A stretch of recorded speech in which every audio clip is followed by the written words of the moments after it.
Gjeneta Fetahu ka treguar hapur se ndjenjat për gestin nuk janë shuar, pavarësisht kohës dhe distancës që i kanë ndarë. Ajo ka rrëfyer se dashuria që ka pasur për të ishte e vërtetë dhe e thellë, një ndjenjë që e ka ndjekur në çdo hap të jetës. Sipas saj, edhe pse ka provuar të ecë përpara, kujtimet dhe momentet me gjestin i rikthehen shpesh në mendje, duke e bërë të kuptojë se ende e do me gjithë shpirtin e saj. Megjithatë, Gjeneta nuk e ka fshehur as dhimbjen që ndjen për veprimet e tij.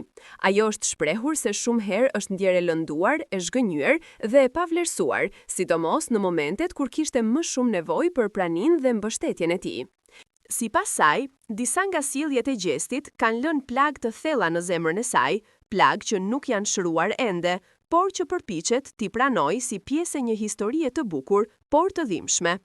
Në një moment të sinqert reflektimi, ajo ka theksuar se dashuria e vërtet nuk shuhet kur, por mund të ndalet për pak kohë për të kuptuar më mirë. Pikërisht për këtë arsye, Gjeneta ka shprehur dëshirën që një ditë, kur gjesti të ndjejë se është gati, ata të kenë një takim sqarues. Një takim që, sipas saj, nuk ka për qëllim të rikthejë detyrimisht lidhjen, por të qartësojë gjithçka që ka mbetur pezull mes tyre. Ajo ka thënë se nuk kërkon as falje e as premtime, por vetëm një bisedë të qetë, ku të dy të mund të flasin hapur, pa zemërim e pa fajsime.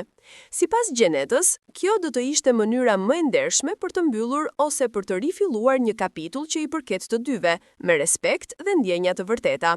Në fund, Gjeneta është shprehur se pavarësisht gjithçkaje, e do mirëqenjen e gjestit dhe shpreson që ai të gjejë paqen që kërkon. Ajo beson se kur dy njerëz janë lidhur nga dashuria e pastër, edhe nëse ndahen, një pjesë e shpirtit të tyre mbetet gjithmonë e bashkuar.